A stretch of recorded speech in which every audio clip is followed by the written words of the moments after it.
Nah, kalau menurut saya, kalau saya menjadi seorang pelatih, maka saya akan menggunakan formasi ini.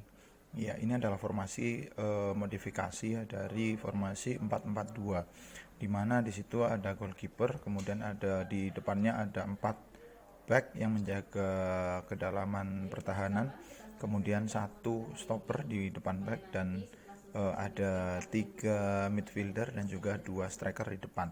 Satu sebagai striker utama dan satu sebagai second striker. Nah, untuk tugasnya kita mulai dari depan ya, tentang dari striker.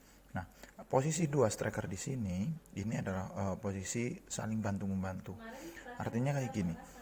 Pertama, apabila ada bola lambung atau bola cepat yang mengarah ke striker utama, tetapi striker utama ini dia dalam posisi dijaga ketat oleh back lawan. Oleh karena itu, siapa yang bertugas untuk mengambil bola? Yang bertugas mengambil bola adalah second striker. Oke, yang bertugas adalah second striker. Nah, sehingga ketika striker utama itu dijaga ketat, nah paling tidak second striker ini kan dia punya ruang yang lebih longgar. Oleh karena dia bisa berlari cepat sehingga dia keluar dari jebakan offside juga. Nah, tujuannya adalah itu, keluar dari jebakan offside lawan. Itu seperti itu yang pertama. Kemudian yang kedua, tugas dari striker utama di sini, apabila dia sudah memegang bola tapi kok dia deadlock, dia dijaga ketat oleh back lawan. Oleh karena itu, striker utama ini dia bisa oper ke second striker. Jadi eksekutornya adalah second striker, eksekutor untuk shooting. Nah, striker di sini dia tugasnya hanya untuk memantulkan, berarti memantulkan bola. Tetapi beda apabila misalnya dia pegang bola, kok dia punya ruang tembak, makanya dia yang akan nembak. Nah, kalau dia yang nembak, nah bola rebound, kalau misalnya tendangan itu ketepis oleh kiper ataupun dia tendangan itu ke pantul oleh back, kena back, akan bolanya mantul. Nah, second striker ini tugasnya yang mengambil bola. Nah, itu tentang striker. Jadi, kenapa dua striker? Adalah untuk menghindari yang namanya jebakan offside dari lawan. Caranya kayak tadi. Ya, striker utama yang ngambil bola, second strikernya dia yang mancing biar dia dijaga, tapi second strikernya dia yang bebas untuk ngambil bola. Itu seperti itu. Kemudian di sini juga ada 3 midfielder.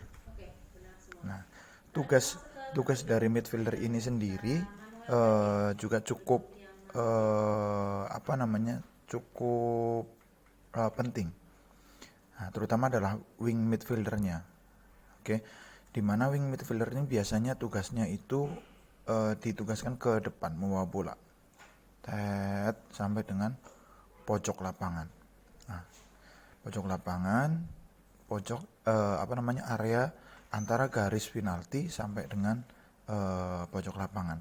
Sampai di pojok lapangan, dia itu bisa langsung oper lambung ke depan gawang. Atau tidak, ya, atau tidak, dia itu ketika wing midfielder itu apa namanya membawa bola ke depan, center midfielder itu dia bisa mengikuti. Ya, sampai dengan pojokan kotak penalti di sini. Tujuannya apa? Tujuannya adalah sebagai opsi. Kalau wing midfieldernya tidak mengumpan lambung, ya, tidak melakukan umpan lambung, maka wing midfielder dia bisa mengumpan ke center midfielder yang ada di sini. Nah, center midfielder di sini nanti dia bisa mengumpan ke second striker atau striker utama. Tergantung nanti penglihatan dari center midfielder siapakah dua striker ini yang mempunyai ruangan yang lebih bagus untuk diberi oper. Nah, itu dia. Jadi tugas dari center midfielder adalah itu. Ya. Nah, tetapi kalau dua striker di sini kok kena deadlock, ruang nggak punya ruang bagus untuk menembak. Kalau dikasih umpan dia kok sekiranya malah kena musuh atau kayak gitu, maka center midfielder ini dia bisa untuk melakukan shooting langsung ke gawang. Itu seperti itu. Oke, itu adalah tugas dari midfieldernya. Nah, kenapa saya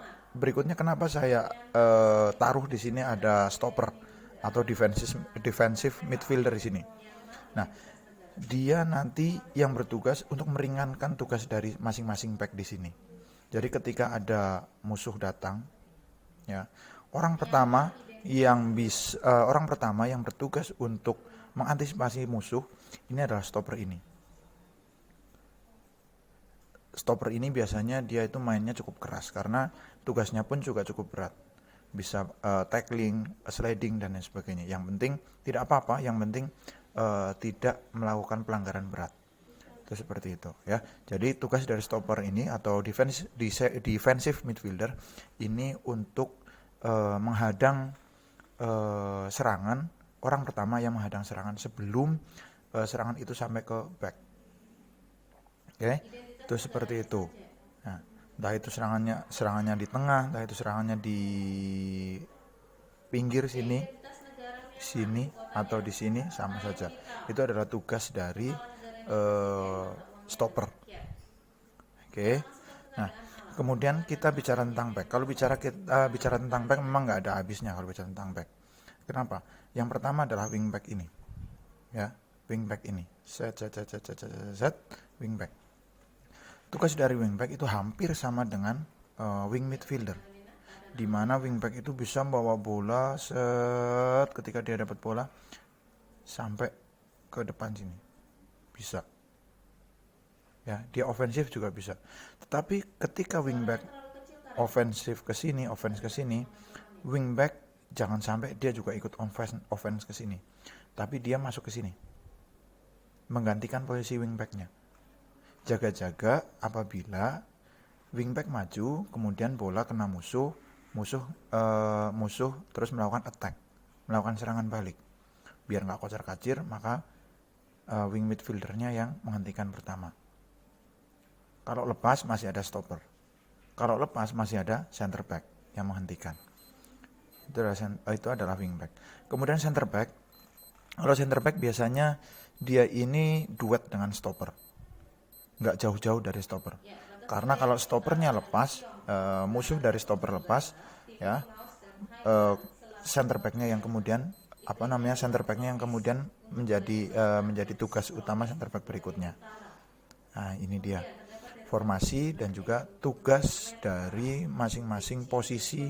Kalau saya menjadi pelatih, kalau kamu pakai formasi apa? Coba jelaskan dan kerjakan tugas berikutnya.